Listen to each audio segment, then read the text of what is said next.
இன்றைக்கு நாம் சக்தி திருமகன் அப்படிங்கிற திரைப்படத்தின் திரை விமர்சனத்தை பார்க்க போகிறோம். இன்றைக்கு நாட்டில் அரசியல்வாதிகளும் அதிகாரிகளும் எந்த அளவுக்கு கொள்ளை அடிக்கிறார்கள், நாட்டை கூறு போடுகிறார்கள், ஏழை வயிற்றில் அடிக்கிறார்கள் என்பதை துணிச்சலுடனும் தெள்ள தெளிவாகவும் சொல்லியிருக்கிறாங்க.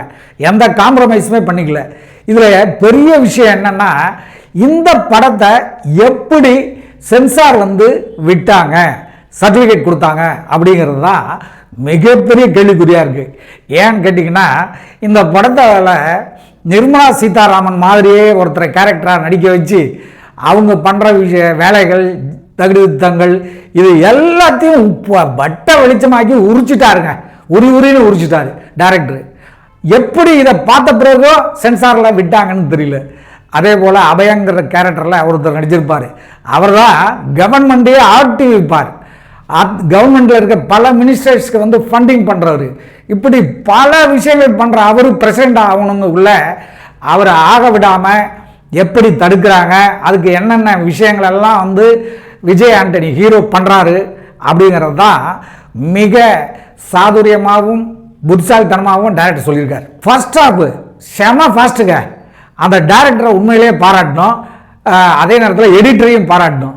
ஏன்னா ஒவ்வொரு காட்சியும் ஒவ்வொரு கேரக்டரையும் சொல்கிறதுக்கே பல படங்களில் இன்றைய வரைக்கும் கொண்டு போயிடுவாங்க. இதில் அப்படி இல்லை. கதையை டக்கு டக்கு டக்கு டக்கு டக்குன்னு கொண்டு போகிறாங்க. அதனால் இன்றைய வரைக்கும் படம் போனதே தெரியல. 2 மணி நேரம் கிட்டத்தட்ட 45 நிமிடத்துக்கு மேலே ஓடுற இந்த படம் ஃபர்ஸ்ட் ஹாஃப் ஒரு 1.25 மணி நேரத்துக்கு மேலே ஓடுது. ஆனால் தெரியவே இல்லை. அவ்வளோ வேகம் ஸ்பீட் பண்ணியிருக்காரு டைரக்டர். இதுக்காக, இந்த டெக்னாலஜிக்காக, இந்த டெக்னிக்காக அவரை நம்ம பாராட்டணும். அதே போல் விஜய் ஆண்டனியும் அலட்டிக்காமல் கொள்ளாமல் ஒரு கேரக்டரில் நடிக்க வச்சு வேலை வாங்கியிருக்காரு.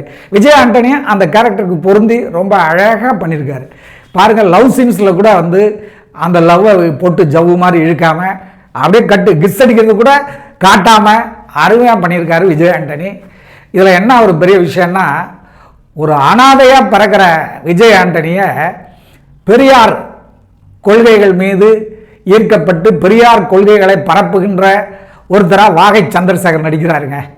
அவர் இந்த அனாதை குழந்தை, குப்பமேட்டில் கிடக்கிற இந்த குழந்தையை தூக்கிட்டு வளர்த்து அதுக்கு பெரியாருடைய போதனைகள் எல்லாம், பெரியாருடைய கொள்கைகள் எல்லாம் சிறு வயதிலிருந்து சாப்பாடை ஊட்டுறாரோ இல்லையோ இந்த போதனைகளை ஊட்டி வளர்க்குறார்.